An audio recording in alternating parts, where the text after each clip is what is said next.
Ada satu agenda besar dari para globalis atau para pemimpin-pemimpin besar di dunia ini yang menurut saya sangat mengerikan.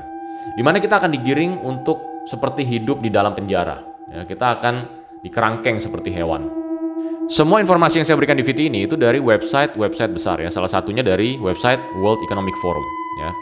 Jadi para globalis ini mencanangkan semua negara yang tergabung di G20 yaitu G20 itu akan dibuat yang namanya Smart City Governance. Ya, jadi akan dibuatkan kota-kota pintar atau Smart City.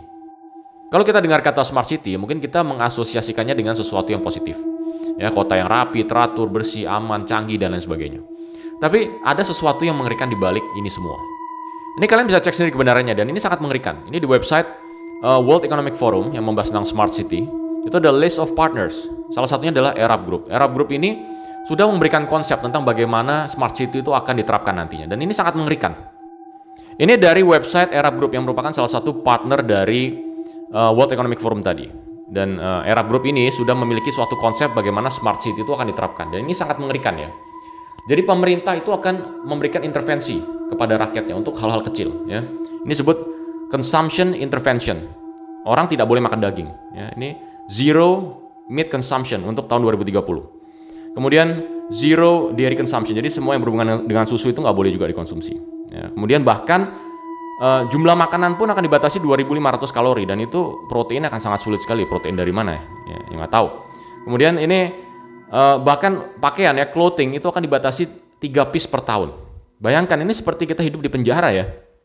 Terus kita tidak boleh punya private vehicle, tidak boleh punya kendaraan. Vegan agenda itu real ya. Dimana ini berkaitan dengan sesuatu yang lebih besar dan lebih mengerikan. Kita dilarang makan daging. Yang kita mungkin sering dengar belakangan ini daging itu berbahaya untuk kesehatan kita, bisa menyebabkan kanker, kemudian bisa menyebabkan global warming, climate change. Ini bagian dari agenda besar ini ya. Dan kita harus paham bahwa global warming atau climate change itu datanya masih lemah dan itu merupakan teori yang tidak bisa dibuktikan sebetulnya. Kalau kalian nggak percaya, kalian cek, kalian bisa riset ya tentang seorang pakar klimatologis yang namanya Judith Curry, Dr. Judith Curry. Kalian bisa riset tentang itu dan kalian akan tahu bagaimana bobroknya semua teori-teori tentang global warming itu.